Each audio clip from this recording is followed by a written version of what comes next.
Hey, good morning, good afternoon, good evening, and good night. Juan Epstein, well, just Epstein. I don't know where Ciph's in London or something. But Cyhi the Prince is here. Yes. What's cracking, Cyhi? What's going on, Rosen? How are you, man? I'm great, man. I'm great. You have my favorite song out. Right. I heard, man. That new Africa, bro. Oh, man, I appreciate you. Everything you're doing for this. This waitress had one of the best strip clubs out here. Was like, I heard your song. I was like, yes. Yeah, we be playing it. Oh, and I know, by the way, of course the waitress at the strip club will play it because me and Ebro will play it like 6 in the morning. Right. So they probably hear it on the way home. Right, on the way home, right. Yeah. But it's just, I mean, it's funny because, you know, you hear a lot of good songs, and there's a lot of a lot more good hip hop than people realize. Right. And a lot more sort of aware, conscious hip hop than people realize. But what makes that record awesome is not only the content, but the way that it moves. Like if it and it's weird too because in some way it feels so 91, but in another way it feels good though. Because these days when people try to replicate old shit, Right. I don't like it. Right. But your shit, just the second we all heard it individually. So first of all, who produced that record? S1 and Epic. So, you know, S1 is one of the best, to me, one of the best producers I've ever worked with. You know, he did the one who did Power. And you see how that's just still being, you know what I mean? Shit moves. Yeah, his shit has there's a certain bump to it. So where you been? Let's start, catch up a little bit. Obviously, people knew you were rocking with Kanye. Anyone who kind of joins the good music fold instantly sort of explodes. There's all kinds of conversation, and then you sort of ended up feeling like you separated a bit and ended up like the indie route. So just let's start at the beginning as far as when we first started to get to know you. Where did the beginning of the Kanye relationship start? What were you doing? How did that begin? Well, I was actually working on some mixtape stuff, and you know, man, it's just been at that time me being so different and unorthodox for my city. You know, where exactly are you from? I'm from Atlanta, born and raised. Okay, you know what I mean. Woodridge is my elementary school. You know, a lot of niggas say they're from Atlanta. They can't tell you their elementary school. Woodridge. Yeah. So, all right. So, you know, I was just doing hip hop, but a lot of people I was working with, they wanted me to do like, you know, Atlanta trap stuff, and I was just more of a, you know, hip hop guy. That's just how I came up, far as battle rapping against, you know, New York dudes who came out of school. That's kind of how I learned how to rap. So, you know, trying to carve my craft, coming better than them, I just started on the hip hop path, and then, you know, I ended up doing a record with the Yellow Wolf at that time, and you know, we put a video out. And which record was it? I Wish a Motherfucker Would. Oh, you were on I Wish? I didn't even remember that you were on I Wish. That's how it started? Yeah, that record was flames, bro. I missed that Yellow Wolf. I don't know if he still makes records like that, but that record was so goddamn hard, bro. Every time I used to perform it at the show, it used to go up, so I knew what the impact was. But you know, I did that record, and Ye was, you know, this back when he had the little Tumblr thing. He was just online looking for inspiration for My Beautiful Dark Twisted Fantasy.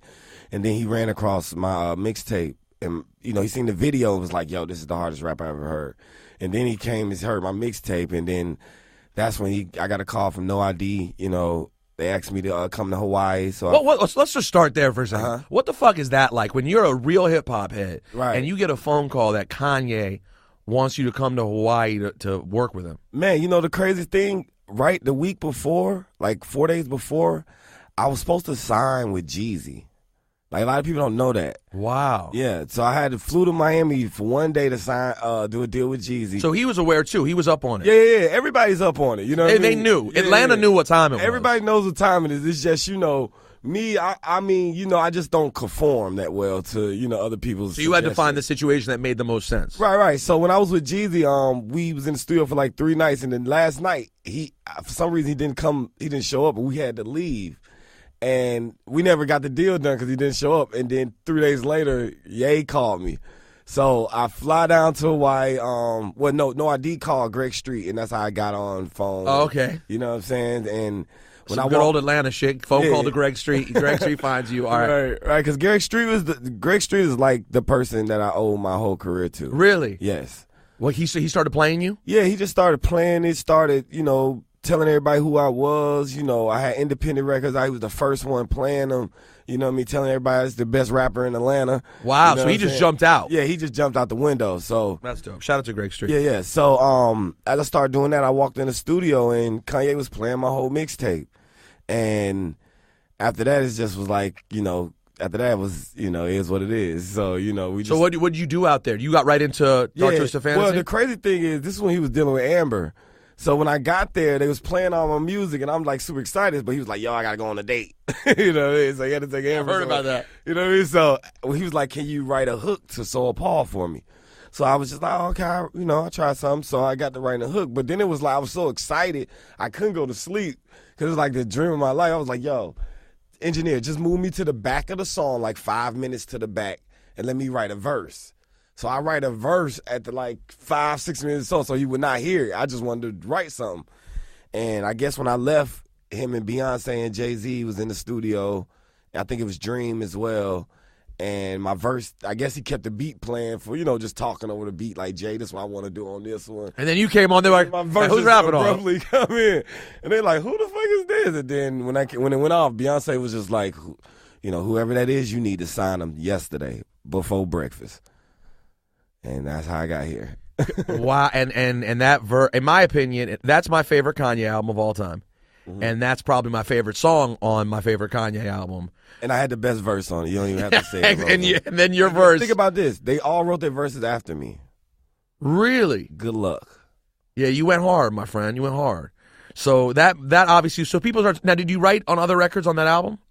Yeah, but on that album, I didn't really take the writer's credit, like I said, like I would have, because he put me on the album. So I never even thought about. So you helped out in other spots, but you didn't get writing credit on other spots. Yeah, because I was just like, yo, you put me on the album. I was just thinking I was just here. I was just giving vibes. And that was enough. You know what I'm saying? Yeah, you put me on some of my favorite rapper in the world, Jay-Z. Yeah, you lit. Yeah, that's it. Yeah. So then what happens after the album? Well, the thing was, you know, I was in a bad situation at Def Jam, and the crazy thing is, before Kanye knew me, I was already signed to Def Jam. Like, a lot of people don't know that. Oh, I know. I didn't know. So I was signed through a guy, and we, you know, was a Booth Thiam. Okay. Akon's brother. All right. Okay. And, you know, he was just, you know, doing a lot, not really focusing on the artists that he had under the label. By him being the VP, he was just, you know, doing the finagling and then people get signed, and then they get caught up with other stuff, and then you ended up sitting. Yeah, exactly. And, you know, a lot of my budgets was getting messed up, so I was just super frustrated. So that's why I was trying to give it like a Jeezy or somebody who had power in the building to be able to get me out the situation. But, you know, it never worked out. So when I got with Ye was like, yo, let's try to work this situation out. But until then, you know, help me with some of these, you know, songs and collabs and different things that I'm doing. So I just went full-fledged into that because that was building my cachet to be able to fight the powers that be. And that was the right, that was the right plan. That makes perfect sense. Yeah, so, you know, after I had got enough cachet, got enough pub money that I could just put the certain lawyers on certain things, that's when my situation started moving. But a lot of people didn't know that because I was such a prolific rapper that Def Jam's never did nothing for me. Like, it's always just been me and my manager, like a little road manager guy. So now that it just, you know, it was tough for me. Like, everybody heard my mixtapes and different things like that, but I could never put out a real album or nothing because the people that had my situation, then Boo gets fired or whatever, leaves, and then a new regime of people come and they don't know who I really am because L.A. Reid left. Because I got signed under the L.A. Reid, you know, regime. So at the end of the day, I just had to get out of that situation, and now I'm out of it. So you got out of it? Yeah, I'm out of it. And then what happened? How's the Kanye relationship? Oh, it's great. It's great. It seemed like you guys always stayed cool. It didn't. Yeah. It just seemed like you sort of started working on your own stuff. I mean, you know, I'm just, at the end of the day, like, that's my big bro. You know what I mean? Like I said, you know, a lot of people don't know that I'm not very involved with Watch the Throne. I was very involved with My Beautiful Dark Twisted Fantasy, Yeezus, all the way to Pablo. So, you were even around some for Pablo stuff too. Yeah. I wrote on every record on Pablo. Wow. Yeah. So that was an interesting process. That album, I swore the way he rolled it out was going to make me hate that album. I was like, this is a mess. I don't know what's happening. Why is it so confusing? And then when I heard it, I was like, damn, and it's still good. Like, it was still really good. You know, Ye, man, he's he's figuring out how to push the culture forward. Yeah. He's not more so on, he's not more so on like, just trying to do something that he knows he can do. You know what I mean? He just want to do different things that see how far he could push the culture. So, into different genres or whatnot. So, yeah, that was a great process, Pablo. But that's basically my story. I was doing a lot of writing to get out of, while I had the lawyers and people getting out of these situations. But the thing is, everybody knew how important I was to him, so they didn't want to let me go at the same time. Of course. But they didn't want to put my album out because they needed me to do what I need to do for him. You know what I mean? So you're stuck in limbo. Yeah, it's just like everybody. So and that takes us to now. So where are you now? Right now, I'm on my own. I'm at Sony Indie, but So what does that mean? Sony handles distribution? Yeah, just distribution, and I'm working with Al Branch and G Roberts on the management side. Also with Fly, you might know him for TIG. I'm from Atlanta, so he runs. He got Rich Homie Quan. He had Trinidad. He had Lucci right now. So. Oh wow, okay. Yeah. So you have a strong management team in place, but you have but you're not signing a deal. Yeah, I mean I got a deal, but it's an indie. It's an indie distribution deal. Yeah, you don't want a full label deal. No, not like that. Unless they come with the right bag. You know what I mean? Have to be the biggest bag. Yeah, well, did you hear bag. did you see the Chappelle thing on Instagram yesterday that was going around? But I heard about it. Yeah, him saying that everyone loved it because it was just a great analogy or whatever. What's the other word? Not analogy, but he basically explains that his situation with Comedy Central was like a baboon. Baboons love salt. And they would try to trap baboons by laying out the salt, and the baboon would reach into a hole or whatever to grab the salt. The salt would make their hand swell, and they couldn't get their hand out. And if all they have to do is let go, and if they let go of the salt, they can their hand will come out and be free. But they won't let go of the salt, so their hand won't come out, right? I know it's deep. It's fucking great. And he was saying, but once, and so then they get trapped.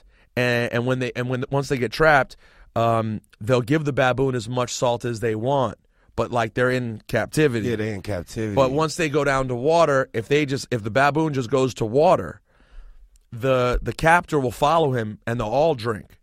And he's like, I was the baboon and I was able to let go of the salt. And now, as you see, he waited all these years. He got the Netflix money. Exactly. The money still came after him. Exactly. But he got to do exactly what he wanted to do. Exactly. And now, listen, for anyone listening, I do think to play that game, you better know you're as fucking good as Dave Chappelle. Exactly. You can't just because some people, if you get offered a deal, you might be like, I don't want to be trapped. Right. And I might be able to hear your music and be like, bro, you might want to just take that deal. You know what I mean? You have to be at a certain level to be confident enough. But Chappelle, I thought it was really cool. So it's an interesting thought for artists in general because being indie, it can allow you a certain level of opportunity if you can take advantage of it, particularly if you have a management team in place. Exactly. And you're as good as I am. And that's facts. Yes. And this song, I think everyone always knew your level of talent and writing. And have you always been in, New Africa is a very right now song. It's very progressive. It's very back to Africa. It really speaks to the fucking crazy world that we're living in right now. Is that what a lot of your shit is on right now, or is that just the zone you were in for this record? That was just the zone I was in for that record. Me, it's just the thing about me. I can't write if I don't have a concept. I'm not one of them guys who would just go put words together. Most of these guys just have a luxury of using every word in the dictionary because it has no truth to it. Everything I write has a truth to it or comes from a place where, I always, my perspective or how I feel about certain things. So, when I was writing that record, it was like, the TV was on the news and all my friends are going crazy about what's going on because it's not like Trump being in office doesn't affect me, but it affects everybody around me. So I just thought about it's a place that has more resources, has more land, has more, opportunity. If we brought all our education and everything that we've learned and, the things that we've modernized and built over here, we could take it over there. Shit, all the trappers, all the rappers. If LeBron say, hey, I'm only playing in Nigeria, figure it out.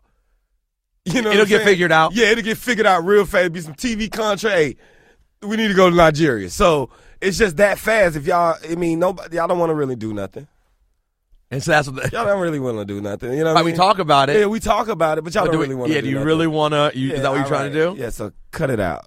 Bro. It came off as so. Who were the? You talked about battle rap and things like that, but who were the rap artists that you were really into as a kid?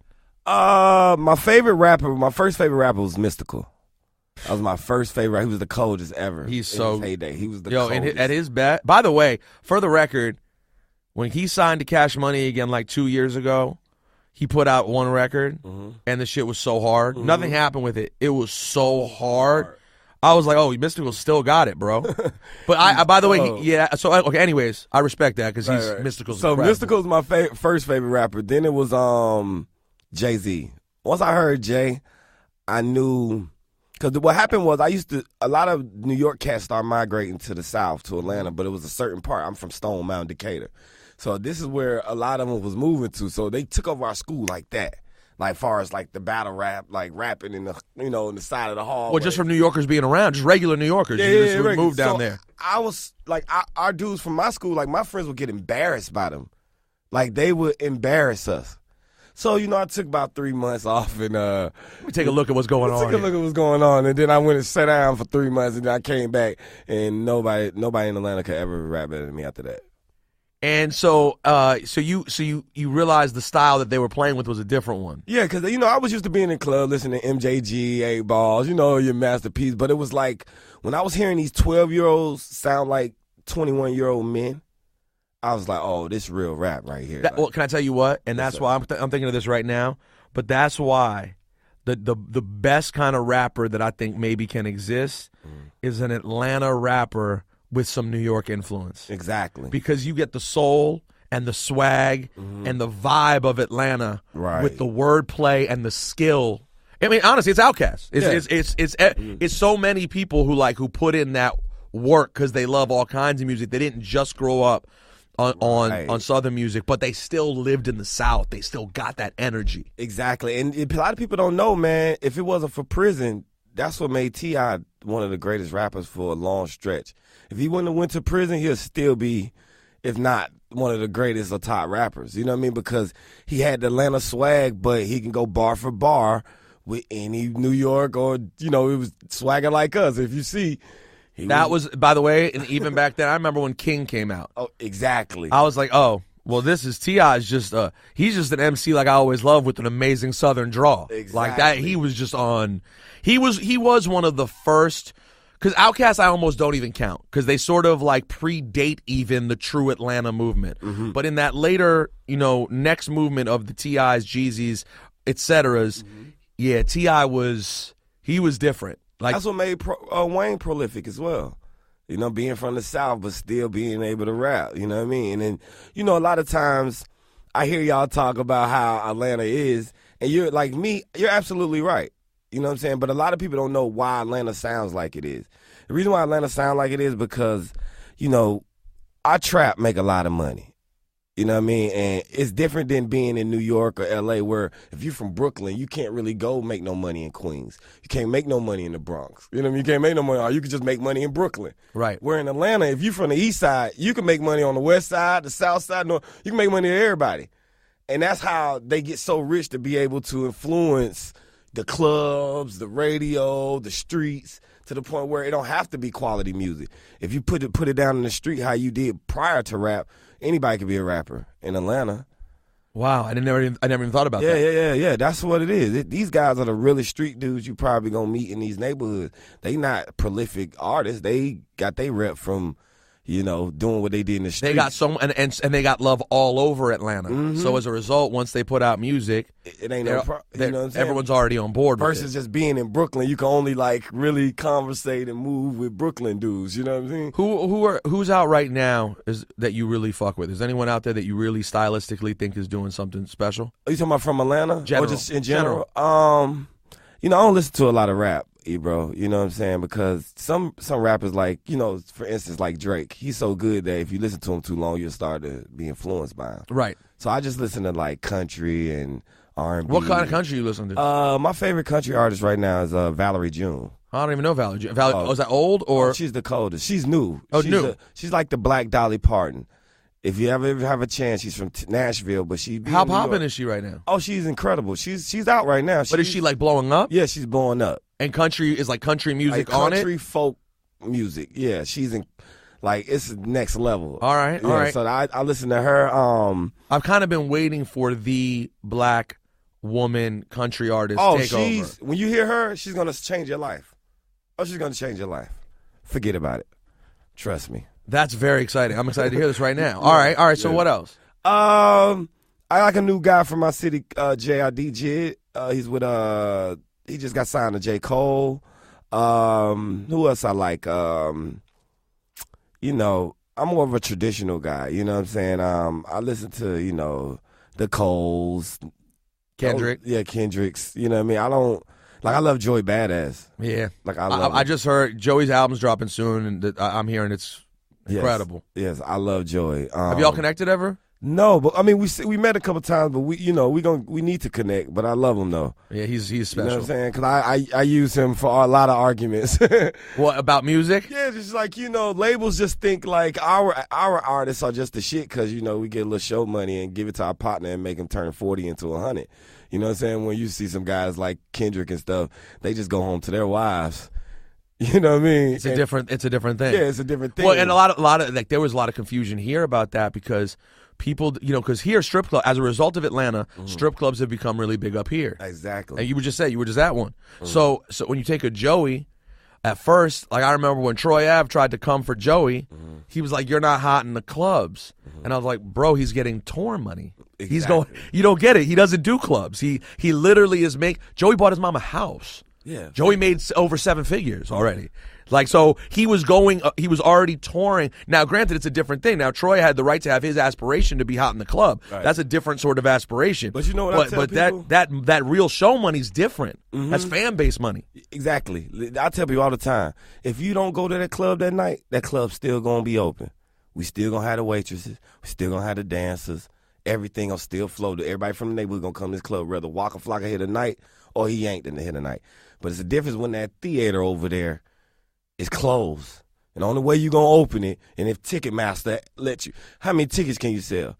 Okay. That's a great way of putting it. Well, figure it out. I show up at that club any day, and the same people going to be in there, regardless if you're going to be there or not. That's such a great way of putting it. So, so you can get a bag because the club is happy because they're going to make money anyway. Yeah. So they're happy to give you a bag. Yeah, this is the neighborhood club. And now, you know, it's funny. So from my perspective, I got to see this from another side, which is I signed with an agency, and I would watch the agency who has rappers. Like, I'm on their talent side, but they have rappers, right? And I would watch how frustrated they get because they had certain artists they were trying to get tours for, but these artists kept going out to get bags. And they're like, if you keep chasing bags in the club, I can't give you the tour money. Exactly. So stop going and getting these bags on your own. Now, granted, they want their piece too, and the rappers getting bags and putting them in their own pocket. Right. They're like, no, let me get my 10% and let me get you this real money. Exactly. Sell these tickets. Show that you could tour. Yo, I saw, last night I was at wrestling and on my way up, I saw Juice from Flatbush Zombies sitting there. And he was like, man, this is my first year home this time of year.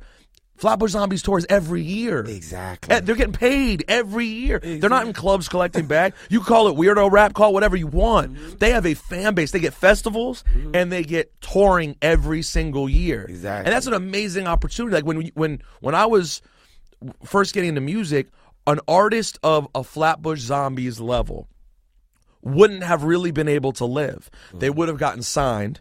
They would have gotten $100,000 up front. They would have put out a single and had a video that got spun a little bit on Rhapsody or whatever. And then by the time their album came out, it would have sold a few thousand copies. They'd fade away, and I can name 50 rap groups from the 90s whose first album was good, and I liked the album, right? And nothing ever happened again. Exactly. And they're considered just, what, oh, remember them? Ha, ha, ha. Now if you're at that level and you stay indie, you could start getting these shows out here, and like you could blow up. Like if you could luck into a hit and become a megastar, or you could just keep making the music you're making and still be rich doing it, without having to go chase shit. Exactly. I tell people all the time, man, stripper bitches ain't A&R in my project. Well, that makes you different than 90% of what's going on. Real people. I do music for real people. You know what I mean? Like, I'm not a weekend rapper. I'm not a Friday and Saturday rapper. I'm a Sunday through Thursday. when shit go down, you know what I'm saying? When your dough get kicked in, when your mother have an illness, you know what I'm saying? When you shooting it out with your rival, you know what I'm saying? When you bailing your partner out of jail. Those are the things that make niggas celebrate on Friday and Saturday. You know what I mean? So that's what I rap about. I go to the club and turn up their music. That is so. I be in there, hey, this is nice. This is good. You know It's so funny. Exactly. It's so funny. I was with, and like, by the way, and just like you probably feel, I like a bunch of it. I enjoy it, right? Yeah. But I was in the car with my friend, and he turns on, I guess it was Rap Caviar maybe or something, and he's playing it. It went through like maybe 5-6 mumble joints in a row. That individually, if I heard in the club, I fuck with it.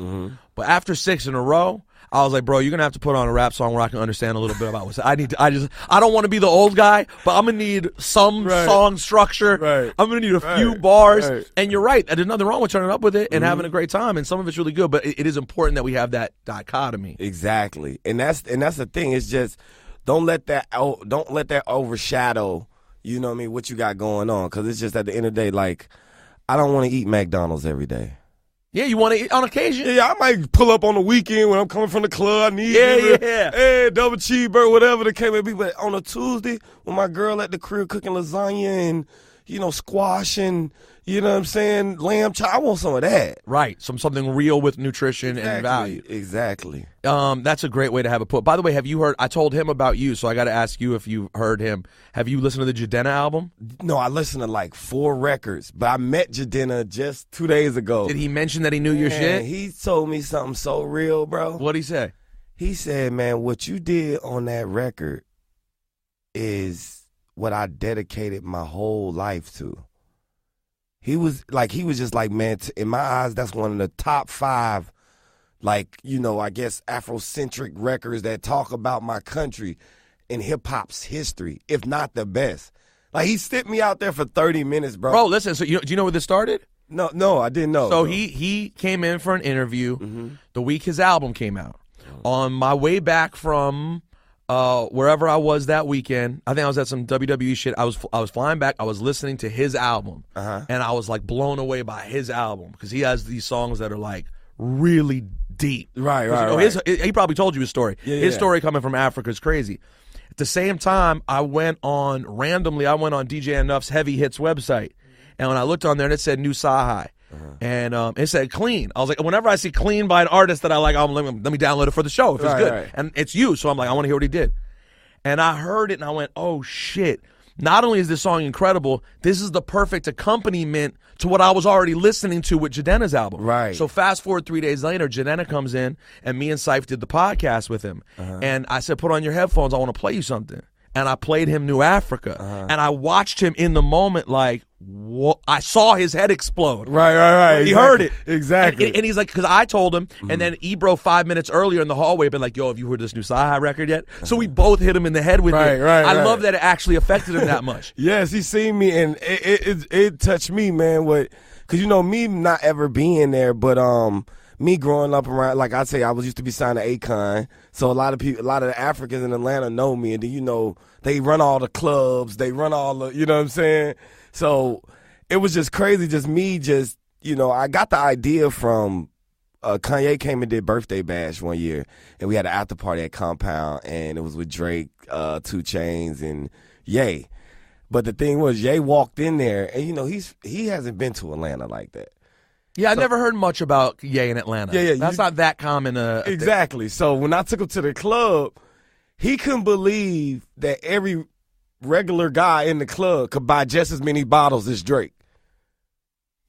He couldn't believe. He was like, yo, bro, this is like modern day Africa. This is what modern day Africa is supposed to be. A bunch of black people with a lot of money. So I was like, man, I kept that in my mind. So about a year later, after like 6 months later, I was in the club one day again, and this African dude came through, and he had 15 girls with him.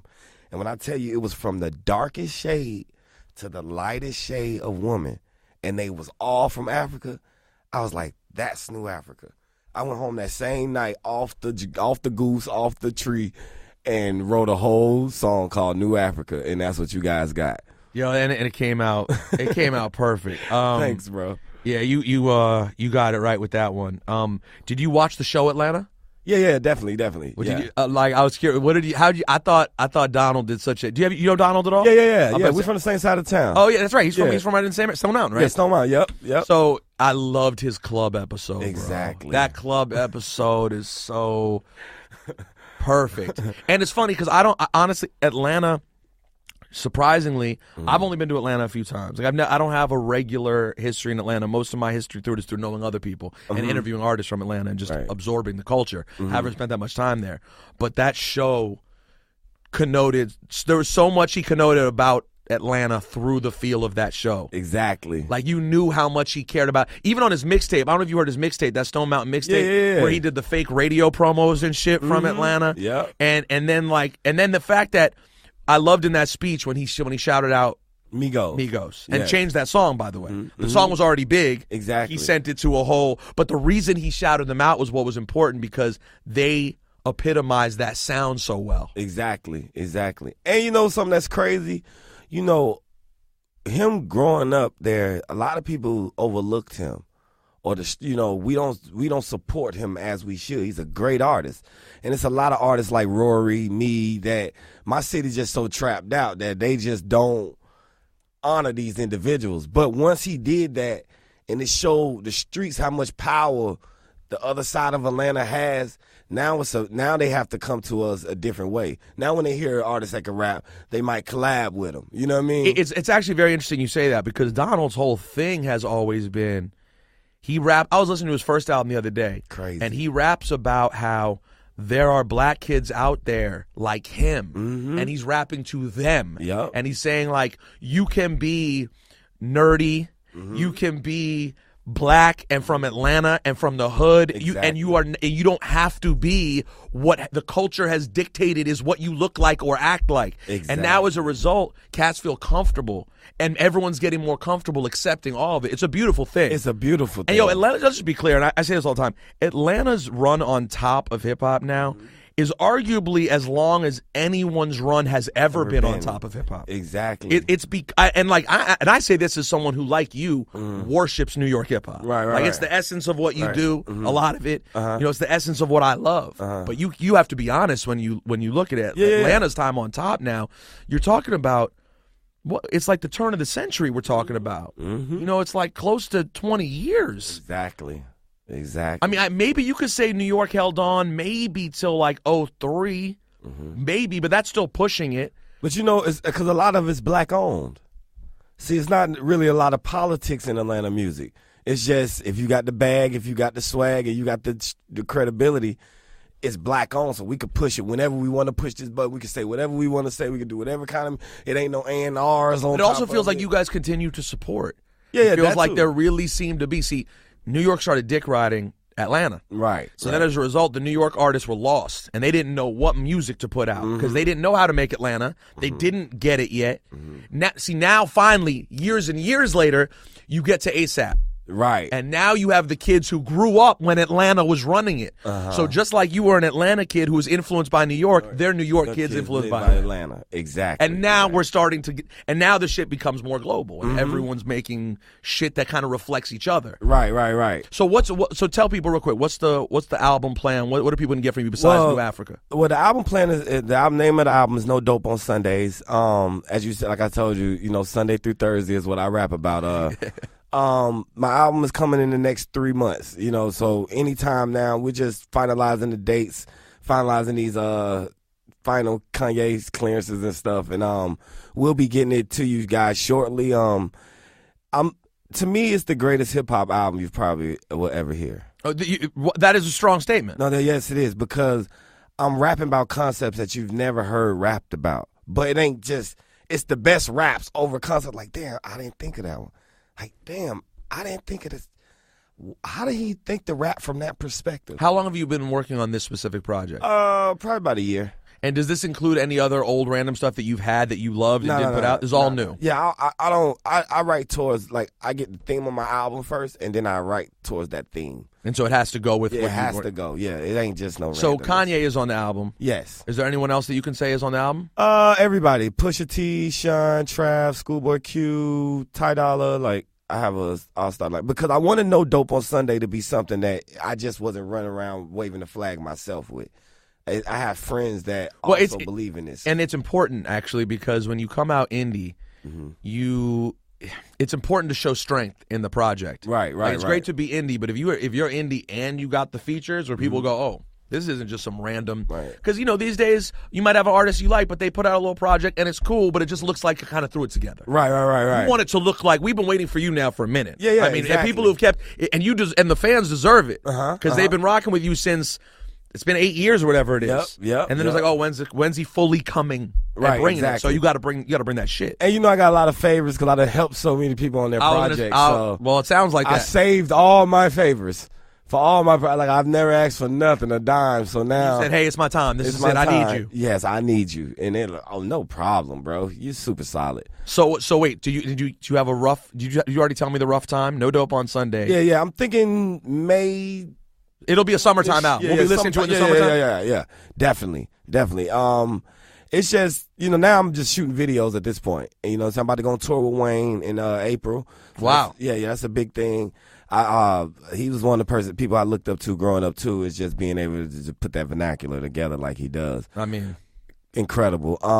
So yeah, that's what we're on this year, and I just think you look forward to this No Dope on Sundays because, like I said, Monday through Thursday, no one's ever rapped about. I mean, one of my favorite rappers Nas was a good Monday through Thursday rapper. Yeah, you know what I'm saying. Reasonable Doubt was a good Monday through Thursday guy. You know what I mean? So. These days, there's not as much of it. There's a few doing it. Yeah, that's why they ain't winning EGOTs. Right. I'm about EGOTs. Emmy, Grammy, Oscar, Tonys. Everything else, thanks but no thanks. You're going for the big four. Emmy, Grammy, Oscar, Tony. Only Whoopi Goldberg.